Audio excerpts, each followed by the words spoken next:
There we go. Good evening, my sweet family. I will be back home in just a few short hours, and I will be sure to hug and kiss all of you as soon as I get home. And now I am pleased to present the final chapter in the Chronicles of Narnia, the Magician's Nephew. Chapter 15. The end of this story and the beginning of all the others. "You need no rings when I am with you," said the voice of Aslan. The children blinked and looked around them. They were once more in the wood between the worlds. Uncle Andrew lay on the grass, still asleep. Aslan stood beside them. "Come," said Aslan, "it is time that you went back. But there are two things to see to first, a warning and a command. Look here, children." They looked and saw a little hollow in the grass, with a grassy bottom, warm and dry.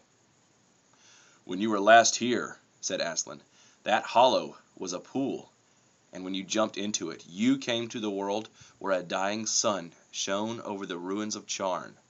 There is no pool now. That world is ended, as if it had never been. Let the race of Adam and Eve take warning." "Yes, Aslan," said both the children, but Polly added, "But we're not quite as bad as that world, are we, Aslan?" "Not yet, daughter of Eve," he said, "not yet. But you are growing more like it. It is not certain that some wicked one of your race will not find out a secret as evil as the deplorable word, and use it to destroy all living things. And soon, very soon, before you are an old man and an old woman, great nations in your world will be ruled by tyrants who care no more for joy and justice and mercy than the Empress Jadis. Let your world beware. That is the warning. Now for the command. As soon as you can, take from this uncle of yours his magic rings, and bury them so that no one can use them again." Both the children were looking up into the lion's face as he spoke these words, and all at once, they never knew exactly how it happened, the face seemed to be a sea of tossing gold in which they were floating, and such a sweetness and power rolled about them and over them and entered them, that they felt they had never really been happy or wise or good or even alive and awake before. And the memory of that moment stayed with them always, so that as long as they both lived, if ever they were sad or afraid or angry, the thought of all that golden goodness, and the feeling that it was still there, quite close, just round some corner or just behind some door, would come back and make them sure, deep down inside, that all was well. Next minute, all three of them, Uncle Andrew now awake, came tumbling into the noise, heat, and hot smells of London.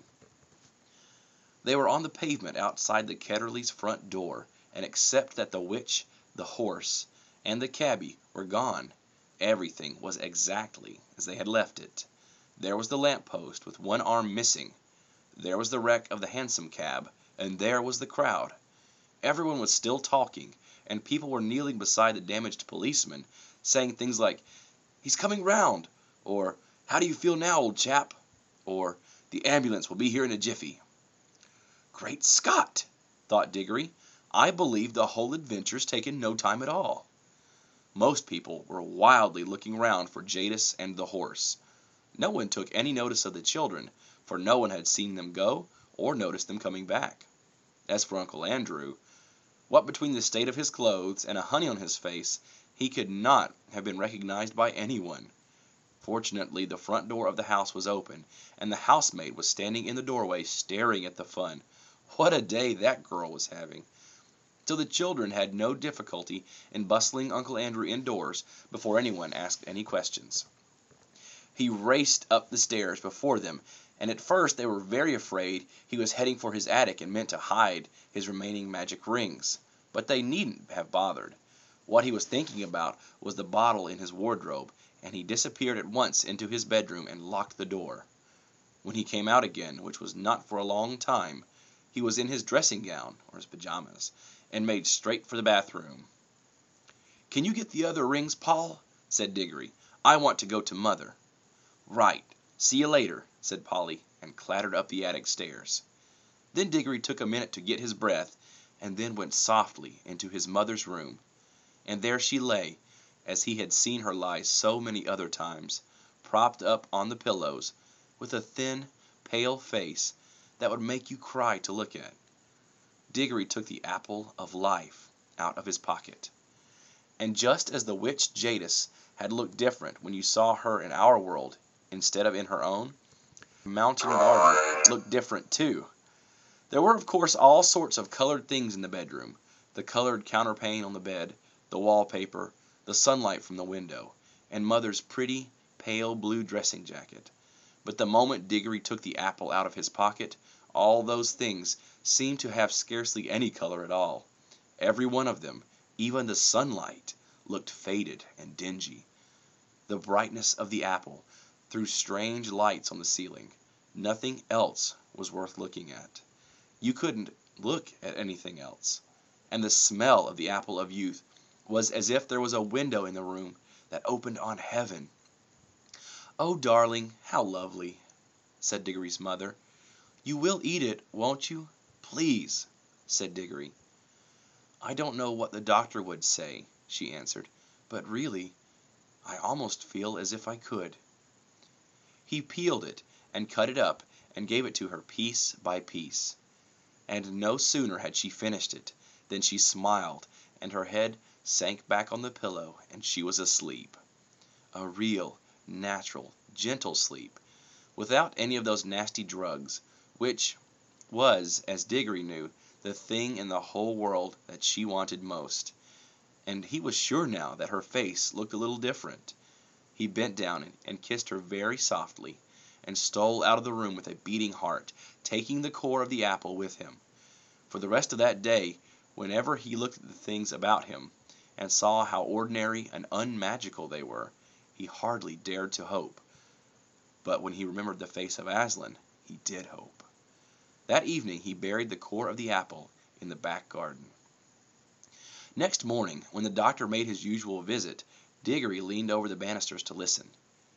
He heard the doctor come out with Aunt Letty and say, "Miss Ketterly, this is the most extraordinary case I have known in my whole medical career. It is like a miracle.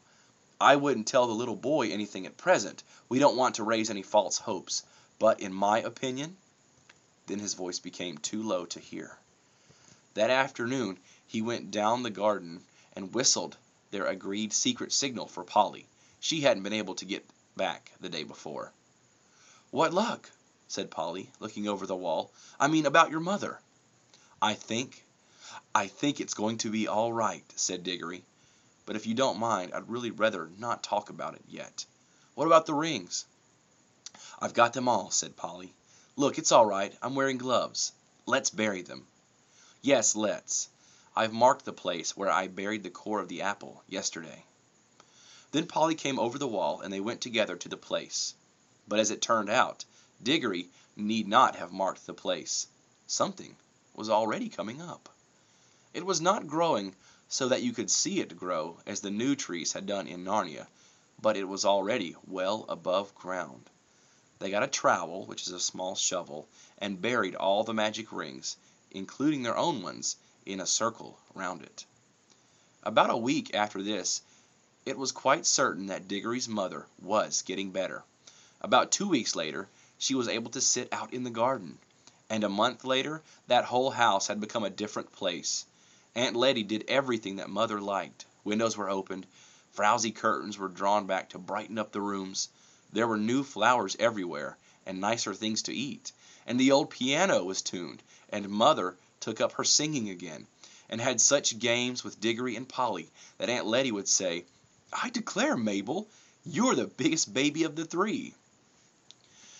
When things go wrong, you'll find they usually go on getting worse for some time. But when things once start going right, they often go on getting better and better.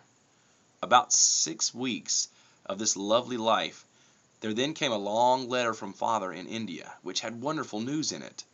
Old Great-Uncle Kirk had died, and this meant, apparently, that Father was now very rich.